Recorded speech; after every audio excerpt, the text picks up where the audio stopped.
Hey everybody, what's going on? It's Big One Gaming here. Welcome back to episode number 13 of our Zero Overall Dynasty. Another season, or not another season. Halfway through the season going to be coming up here. If you guys didn't know, though, if we hit 500 subs by the end of the year, I'll do a 24-hour stream right here on YouTube. Very, very close. 2 months away from being able to get it done. But I think we can do it. I think we are very, very possible of doing it. But now, on to the meat and potatoes of this episode. Game number 1, or game 5 in total of the season, we're going to be facing Ohio, who is 3-2. On our first drive, a 2nd down and 8, we hand off to Lyles, and he finds the end zone for an easy touchdown to give us an early lead of 7-0. 3rd down and 6, though, they get a run, and to make it 4th down and 5. So this is where it kind of gets a little funky. Because, I don't really show that much of special teams. But they end up kicking a field goal just barely. It wasn't just barely. It was a pretty good kick. But again, you guys know, I don't post too many special teams. But Conte proved that I should. Conte gets a 95-yard kickoff return for a touchdown, only the 2nd of this series as well, which is wild to say that we have 2 on the season. But 95 yards. We'll take that all day.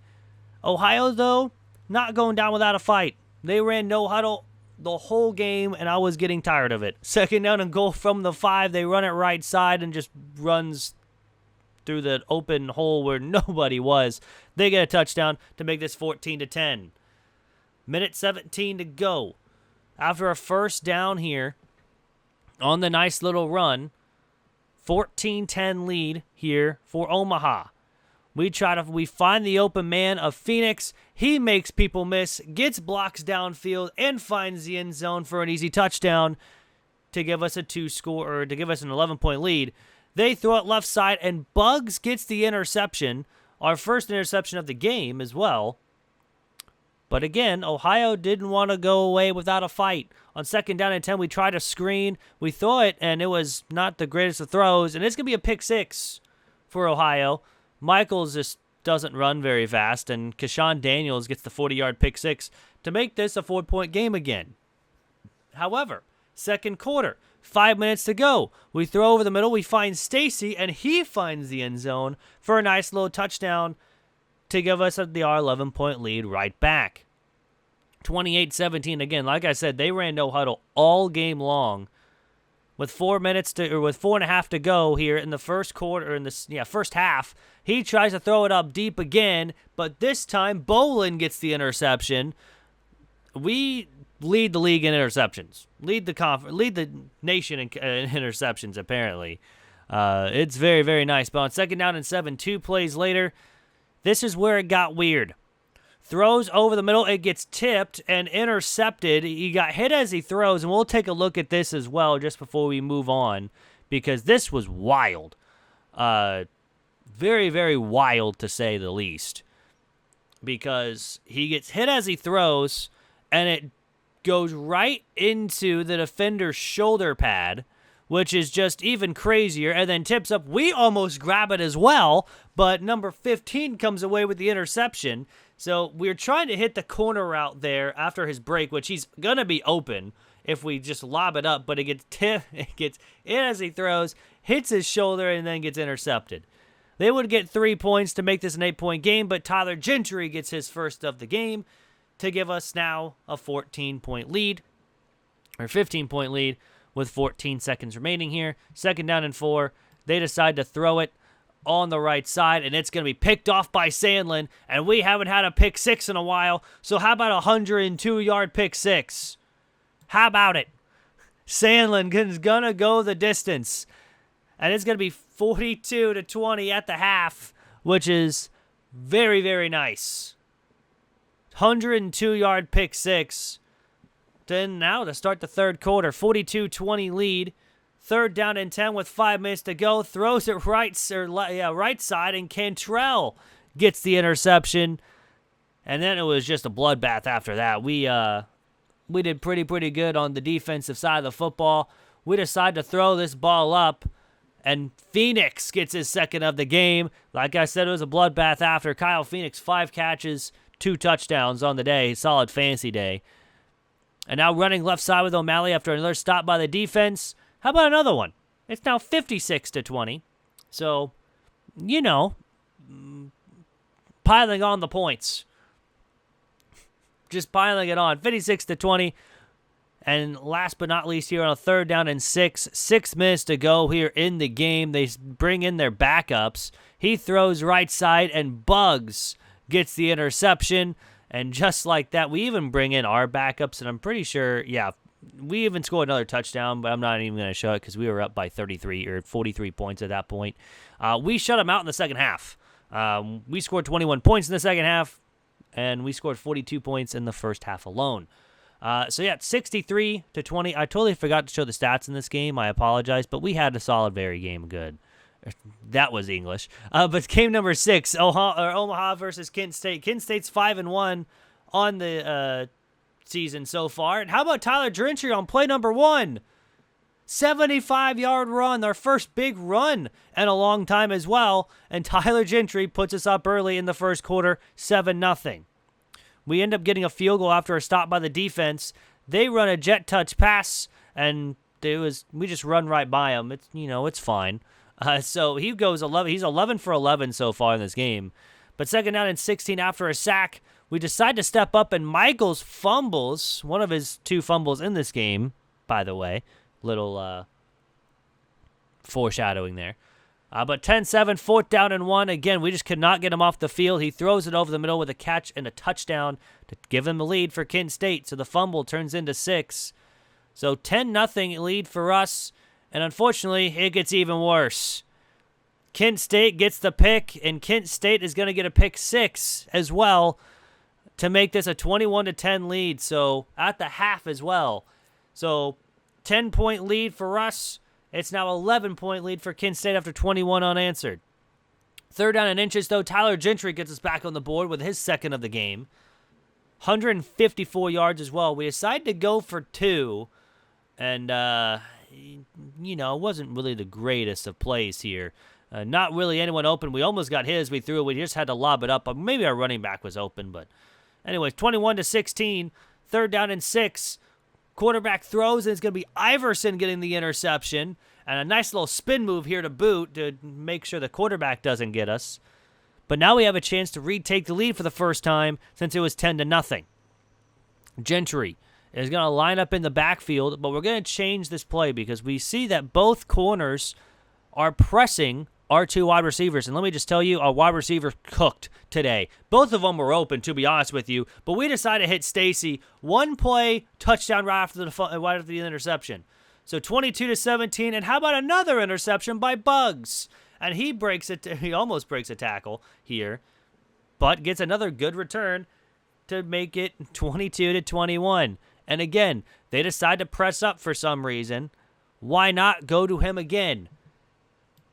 Stacy just gets pushed. He gets kind of stuck on his own teammate there for the defender, and Stacy's wide open for an 73-yard touchdown pass. 3rd down and 16, 29-21 lead. He decides to throw it again deep, and this time Stork gets the interception. And just like that, we have a chance to take a huge lead here in the 4th quarter. 21, and now it's 32-24 after a couple field goals. And just like that, with 2 minutes to go, he finds the wide open man for the touchdown. And we have a chance, or Kent State has a chance to tie this game up right here, right now. 32-30, 2-point conversion here with 1:48 to go. He throws it left side, open, caught, and we are tied. 32-32. 1:32 to go. Michaels steps up and he fumbles the football. With 1:28, Kent State has a chance to win it. They just need to run clock and have us waste our timeouts. But they don't do that.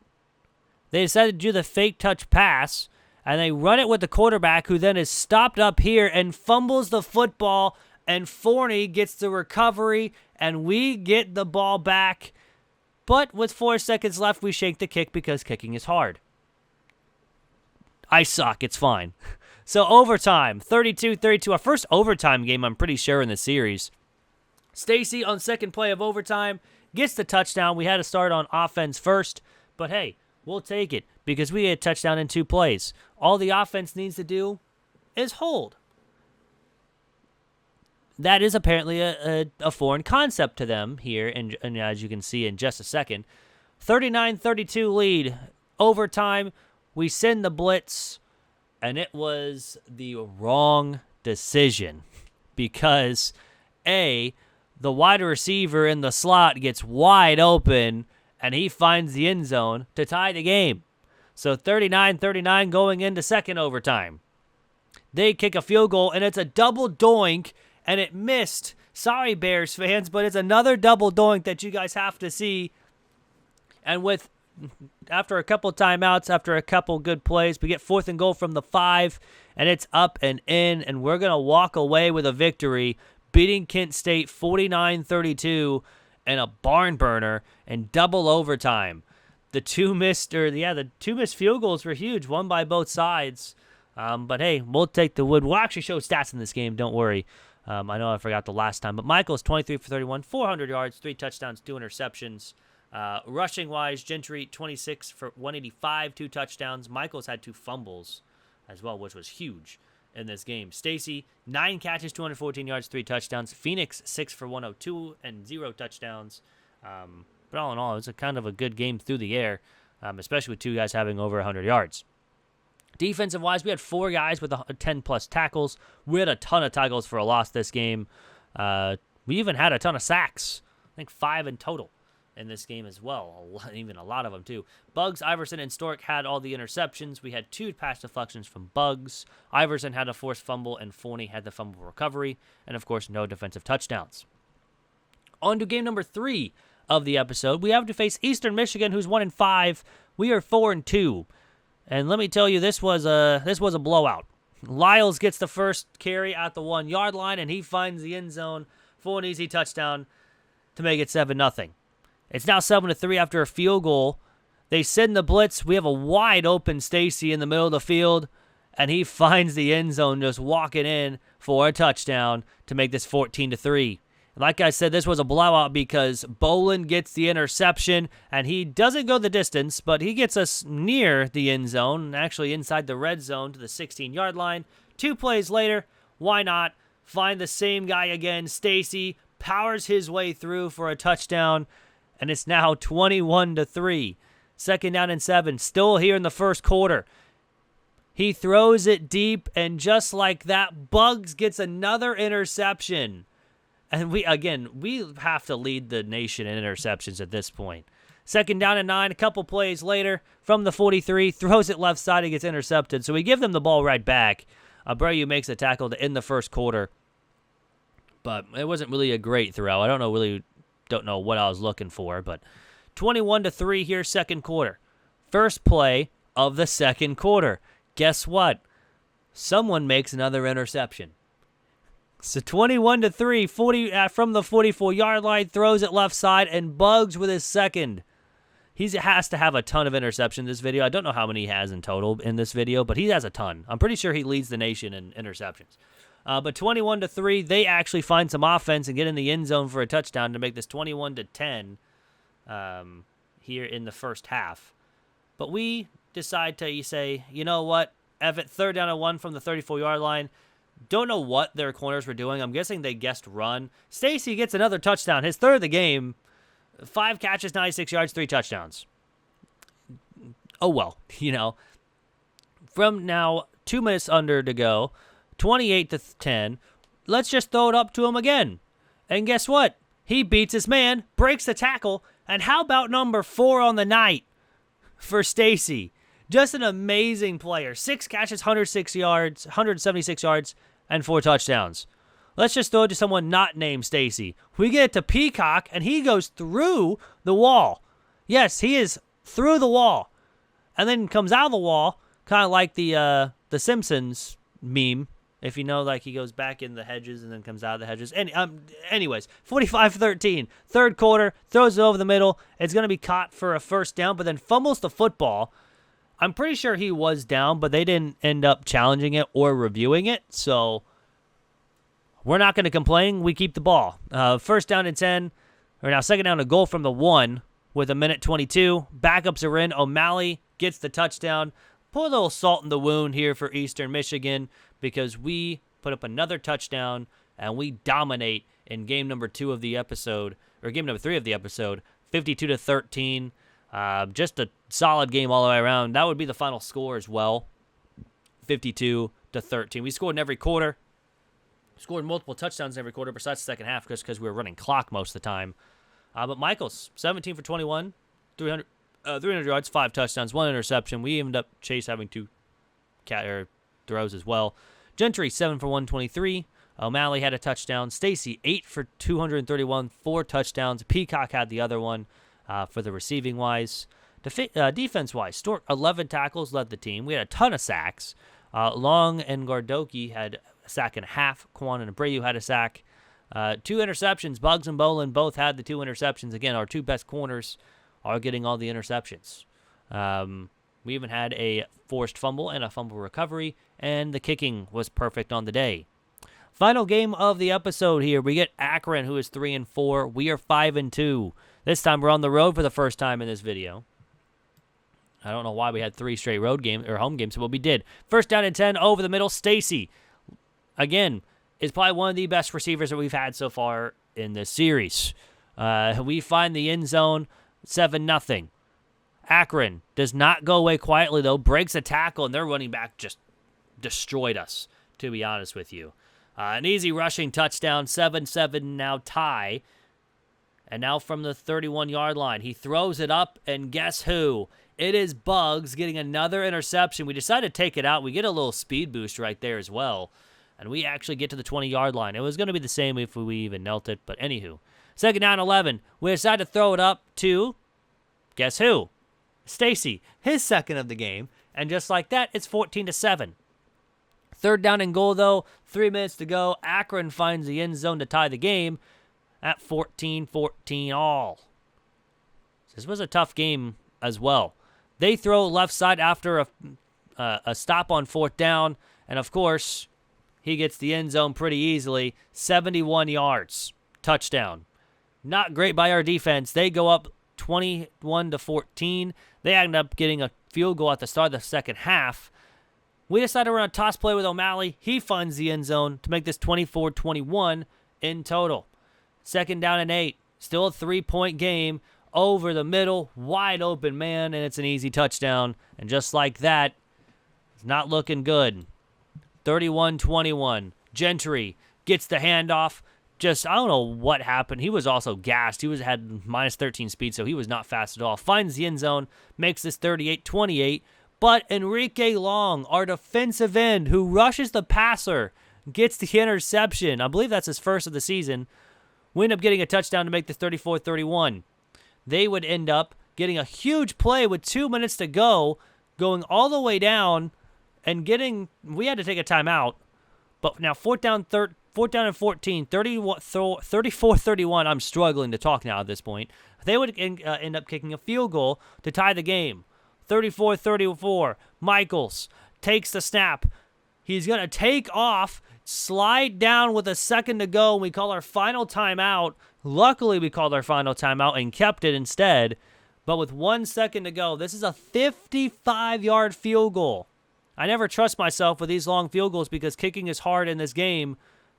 But we end up getting the right angle for this kick right here. Full power. It is up, and it is good. 55-yard winner. And it was, I'm so surprised. I don't know why the Clemson mascot's here, but we're not going to talk about it. I don't know why he's celebrating for us. But 37-34 win. An amazing game. Some epic games in total. In these 4 games, had 2 blowouts and one went in overtime, and 1 had a walk-off winner. Actually, I think we kicked a field goal there. We didn't get a touchdown. We kicked a field goal after that. But here's the stats on the day.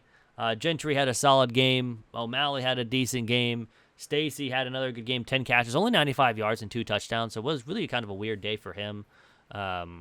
2 guys with 10-plus tackles. We had a couple sacks, only 3 on the day, and I think we only had 2 interceptions with Bugs and Long. But all in all, we'll take the 4-0 episode because last week was 2-2. But again, if you guys do want a player in this dynasty, write a comment down below, name along with which recruit we want, and just showing the recruits here. We got a 4-star quarterback and defensive tackle and corner. We got a couple 3-stars as well to be able to be added onto this team and have you guys take over if you guys do want them. But that's going to do it for the video. I hope you guys did enjoy. If you guys did, hit that like button down below. If you are new, hit that subscribe button. We're on the road to 500. So, yeah, hope you guys have a great rest of your day. I'm out. Peace.